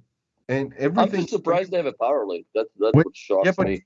If you go to their web page and you order it, you just say, "Do you want to use PowerLink?" And then they will provide you with the cable inside of the freaking box. So what does that RJ45 do? It's an actual audio output, like a PowerLink output? It's an audio output that can do PowerLink, RCA, and it's just to analog audio, but it can also trigger your speakers. So core is €800 and this is €260. Yeah. Holy shit, that's a difference. Yeah, and then you get HDMI eARC. Quite honestly, I think core should be just like the BeoSound Essence back in the day, packed with the goddamn remote, like the on-wall remote. Mikey, if you try to put it into your basket. Where's my basket? I don't know, but go down and buy the fucking product. Cable option. There. Then cable option. Do PowerLink Y-splitter. Why not? Yeah, and that is just crazy. And it's the same price. Is the Steve making this cable secretly fucking for them? I don't know. Steve, do you have something to tell us? I was just amazed about this product, and I had a bad experience with the product because I bought one that was bricked. So I called up these guys, and now they were like, "Okay, we are very sorry about that you had this experience, but please take the product, use it for your Christmas giveaway, and we're sorry, but happy that you liked it in the end." So I mean, win-win situation.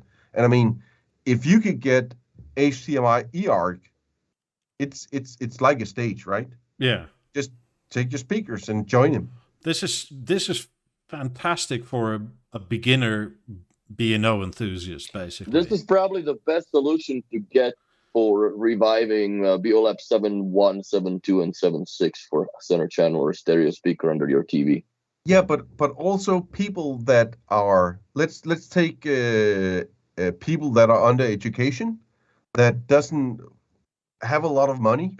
You could get a pair of 6,000, 8,000, 4,500, 4,000 for fairly cheap. So you can get like a Bang & Olufsen system within the reach of 400 euros. Yeah, I mean, even if you, I don't know, B&O on a budget, let's say, I mean, 8,000s are quite budget friendly at this point. So are BeoLab 1s. I still absolutely love BeoLab 1s. But if you have a regular TV, yeah, I know, fucking stare at them all the time. I don't look at you, I look at your speakers. But if you want to connect them to a cheap LG panel of whatever kind, this is great. Or whatever panel. I mean, as long as it has HDMI eARC. Which is most of the TVs nowadays. It's more or less everybody. All the manufacturers with the recent TVs have eARC, don't they? Yeah. Isn't that more or less a standard now? Yeah, but a lot of TVs has HDMI ARC.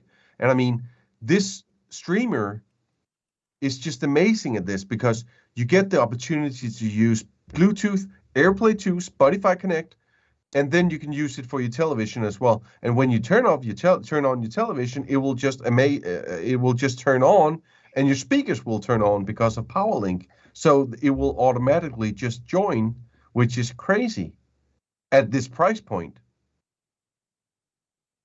I mean, yeah, I love this. I mean, even if you have, I don't know, let's say you start ultra budget, BeoLab 4000s you can attach to any TV like this, and you're done for, what, under 500 euro? Yeah. In America, probably under $600-700. But the only difference is you can also get the 4000 and then get a splitter into a 3.5 mil into the TV, and it will sound awful, and you'll get that static noise as well from the speakers. Yeah. This is just the perfect gateway for this. I mean, this is a gateway where you get digital signal from the TV directly to the whole audio Wi-Fi streamer, and then you get the power link out to the speakers.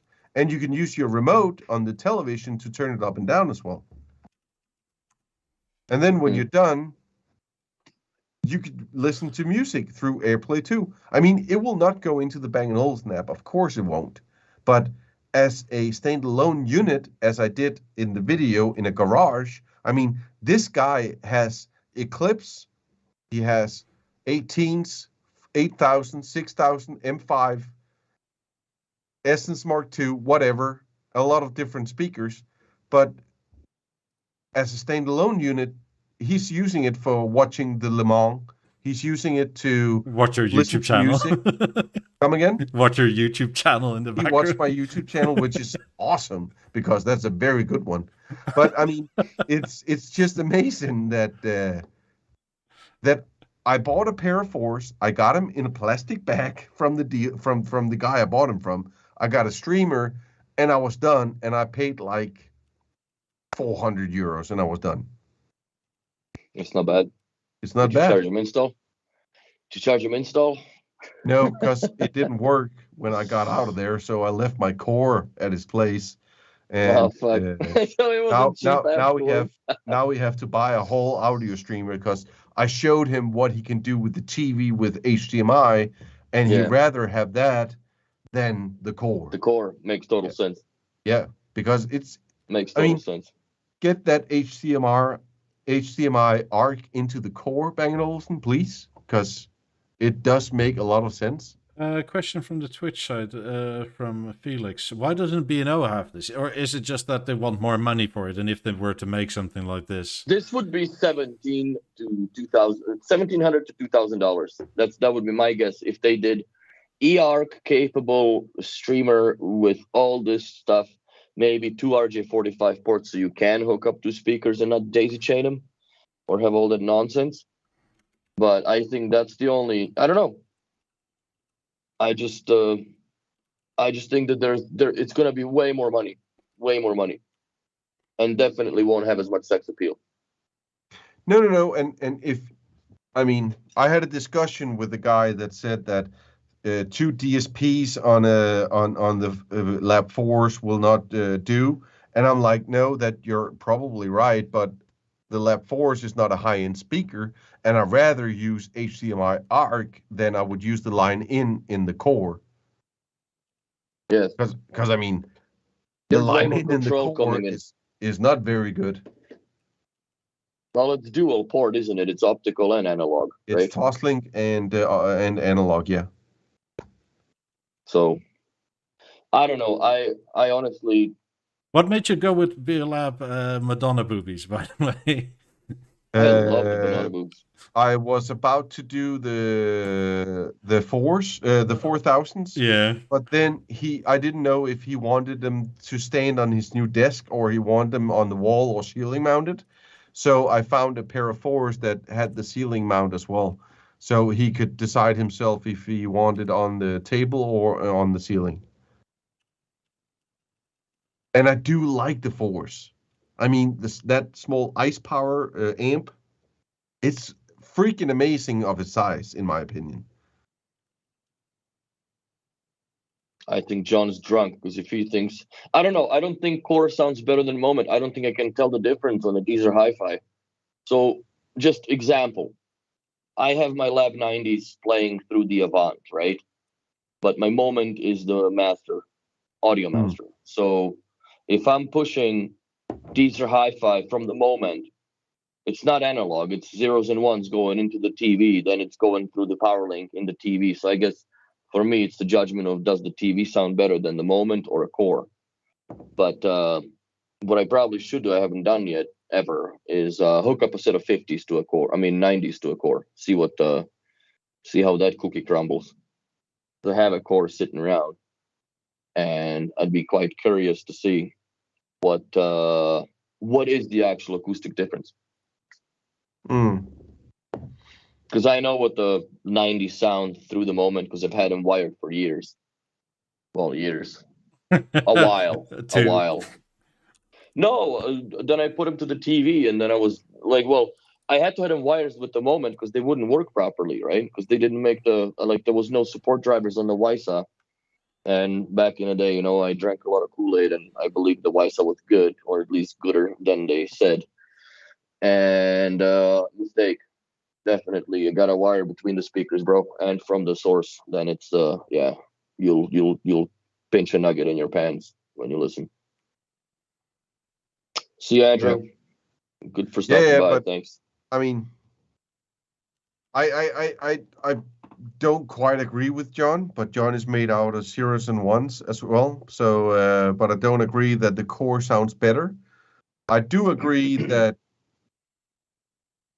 the streaming sounds better in the core compared to the moment, but the inputs is just nah. Well, there's really no inputs on the moment. That's what sucks. Like there's one analog RCA that if you decided to get the CD player adapter from STB brackets, you're basically burnt that port and you're done. Or input. Now you have nothing. Yeah. So that's what I don't like about that. It's not that I'm an input heavy person, but there are people, like myself now, that I have a 9000.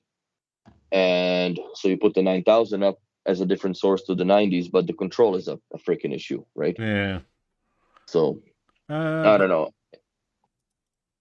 By the way, for anybody on the YouTube side, Andrew was just here. So if you haven't yet, go watch his review on BEOLAB 28. It's fucking superb. And as per always, the videography is like, fuck me, awesome. I need to learn a lot. Like, I'm like, oh, hello. I'm waving my camera out like I'm Harry Potter or something. Shake your hands, bro. Gotta have a few shots of vodka before that. Yeah, so maybe I need to be shot at and then like. That's funny. But the video is fucking amazing, and yeah, it's actually great. I mean, it's also fun to see from somebody that is generally into hi-fi of all kind that there's this much love for B&O and how it sounds. Mm-hmm. And I Well, mean, as you can see, piano sounds great no matter what. I mean, as you can see, Piano sounds great no matter what. I can see. I fully agree on the 28s. I bought them after all. Yes. I mean, I also bought the 50s and all that. But I'm amazed that little half Wi-Fi streamer thing is that cheap and it does this much. Mm. If you, I don't know, if you go on, probably in Canada it's probably Kijiji or whatever it is, or here's Marktplaats and stuff like that, or eBay. If you find some classic B&O speakers, this is such a great way to connect it to a TV or something, just to get you going before you. I mean, I think a lot of people more and more are into the 4K Dolby Vision, that sort of thing. And watching it from an LG panel by itself is really kind of shit. I mean, sound bars are quite good nowadays. But if you just want to do music on the side and have better sound in general, why not go for an older pair of BeoLabs? Yeah, I mean, get the Pentas. The Pentas. This is a very good opportunity to get some Pentas up and running again. Yeah. And I mean, I'm not just saying this because they do PowerLink and whatever, but you get HDMI ARC, you get Bluetooth, you get AirPlay 2, Spotify Connect. I mean, you can check out all these boxes, which is crazy on a product that is 260. But B&O sort of has the stack because if you think about it, Stage more or less has that capability. Yeah. Right? It's at just a different another price point. board, I guess. Yeah, it's a different price point, but then you're paying for the but speakers. that doesn't do eARC. But if you did, also that's no longer sold. If they revived something like in a shape of that old transmitter receiver or BeoSound Essence, just so it's wide enough so you can put all these inputs in it, I think that if you had eARC, a couple opticals, maybe SPDIF also, why not while you're at it? A lot of it is optical anyways from the TVs. Have a couple analog outs and ins, and at least 2 power links if it's just a stereo. But at that point, like, aren't we almost inching towards a Biosystem 5 type of thing, if you think about it with B&O? Yeah, but they seem to be slow in bloody everything. I mean, they only just realized that everybody got into vinyl again 5 years ago. Yeah. I mean, should Steve carry this on his website so you can buy Steve's cables with these boxes? I think so, yes. I think that would be a great opportunity, but the thing is that when you buy the box, it already comes with the cable. Then you should be able to say that, okay, the cable, I want the Steve cable. Yeah, but surely Steve could technically like email them and say, could we make a deal and I'll just make my cables, make the Steve definitely. version. Like Definitely. Steve, if you want to get in touch with the guys, I have been talking with the guy behind the company because I had a lot of issues with the first unit that I bought used. So if you want some direction, let me know. I will get you in contact with the guys behind it. Question from the Twitch side. Do you know if it does multi-channel or is it stereo? Only stereo. Yeah. I figured by the cable, as in like a PowerLink cable only does stereo. Yeah. I think then you're getting into licensing issues or costs. But if you right? if you buy 2 of them, then you can do multi-room as well. How is that? On their own streaming, on their own because app. That's AirPlay 2, Bluetooth. And on their own app. Yeah. So you can group them together in their own app. Spotify Connect. For how much it costs, it's actually quite a complete product, which is kind of amazing. Yep. Yeah. I mean, don't get me wrong. If B&O made something like this, which is, I mean, it's nigh on a core, I don't expect them to charge the same. So all the more power to Hall audio, but it does show. It only do a margin of the core. But it also does a lot more than a core. Yeah, but like it kind of goes to show that the core is overpriced for what it does. Yes. Like, don't get me wrong, I like a core and it's very stable. It's a good product. It's just the price is a lot for a plastic box. When you can get another plastic box that does 90% of it within the B&O realm. I will do a listening test. Are you ready?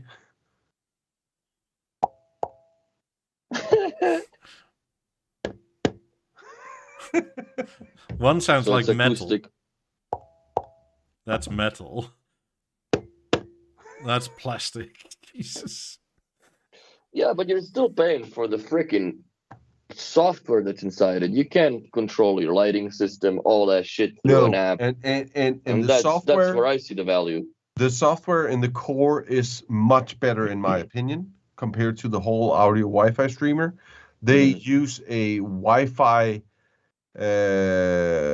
antenna, which is used by a lot of other people. I think it's called Lin Wi-Fi. Maybe I'm wrong, but it works with a lot of apps, and the core is a better product at that point, and it can do more. But it's just that this small box for the price point with the HDMI, Toslink, and all the connectivity wirelessly, I just see that this is a niche product that is crazy cheap for what it can do. And I mean, a lot of people could use it if they had like this spare room or an outside garden where they need some audio, whatever. Oh, if I ever have a second TV room that I don't want to fully B&Oify, and I have some speaker left over, like, or a guest room with a regular TV, right? Add some 4000s or whatever, one of these, and you're done. But think about this, Mikey. If you didn't have a stage in your bedroom, and you got a C9, CX, GX, whatever, and you still had your Lab 3s. Yeah, that would be amazing. Yeah. I mean, it's... Buy them back. I'm not that desperate for more speakers. I'm running out of room, man. But I mean, it's still a very, very cool product that you can use in a guest room, bedroom. I would never use this in my dining room or living room because I have Bang & Olufsen everywhere.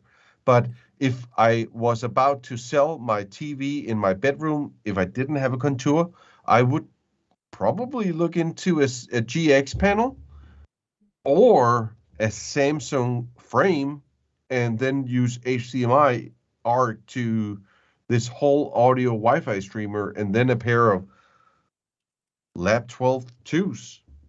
Probably. Your Lab 12s are so sexy. Get down. Yes. I so desperately... there's like two pristine sets here for sale. And every day I'm thinking like, should I? And then it's like, what am I going to do with them other than look at them? Because I'm not going to attach them to anything. Because where the fuck do I attach stuff to at this point? Well, you don't have any power link ports, so you're screwed. No. No. And they are sexy. I mean, it's the... I took the 28s and put them as surround speakers beside my 12s. And it's like, oh, wow, those sound amazing. But I do like the looks of the 12 compared to the 28s in my room as rears. Mm-hmm. They just look good. Those are nice. Yeah, there was a set of BeoLab 12 3s, pristine in white for sale. And it was like, oh, I'm drooling. And I nearly put a bid down on them, but it was...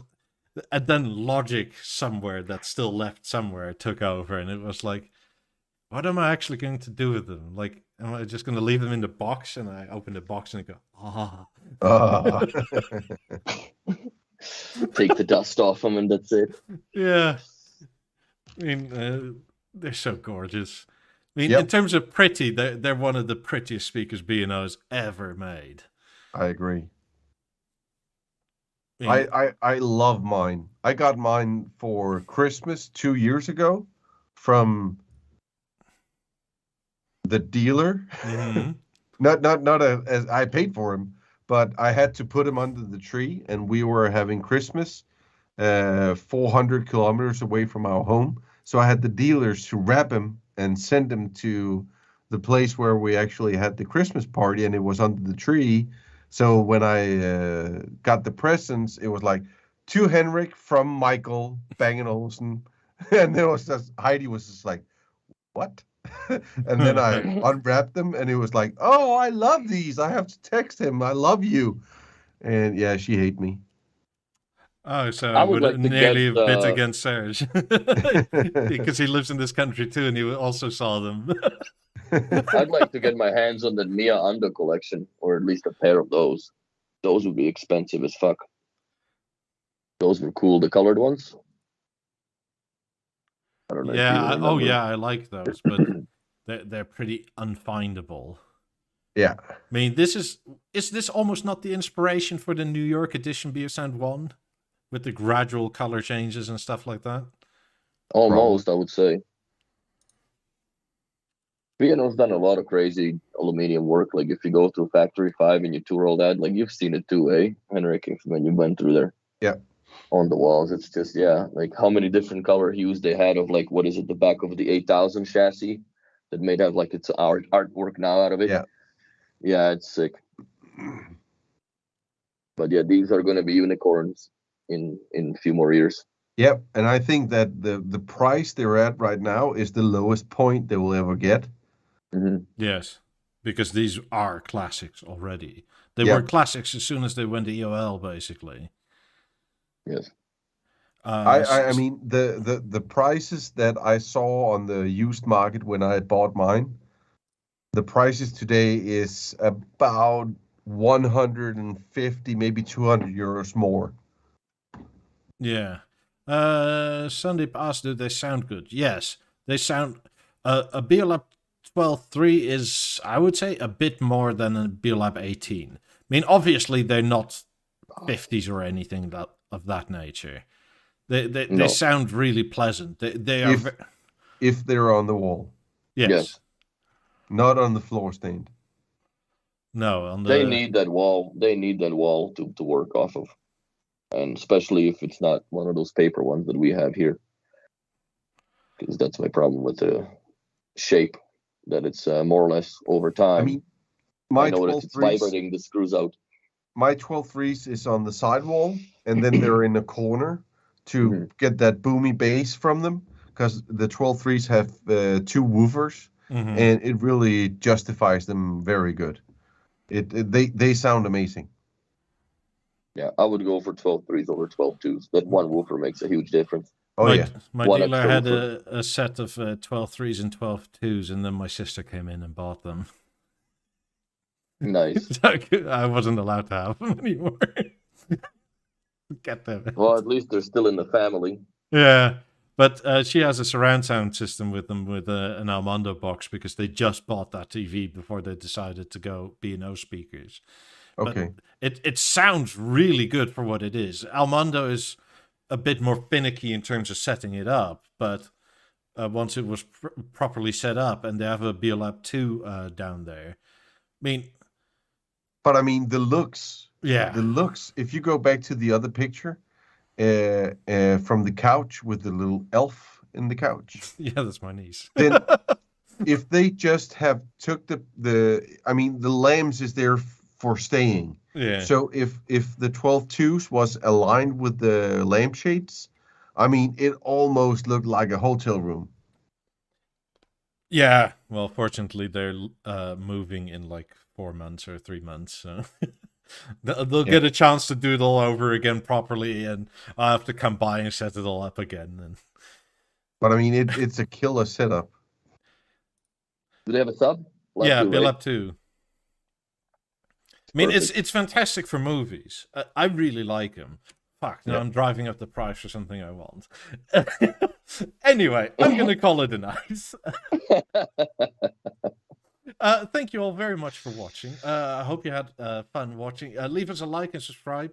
Also, don't forget to send your picture of your remote to either the forum or to my Instagram, to Henrik Instagram, to Henrik's email. Links are all down below. Thank you all for watching. We'll see you next week. We'll see you tomorrow on Twitch, and I'm going to roll the outro, and bye. Bye, everybody. Bye. Bye.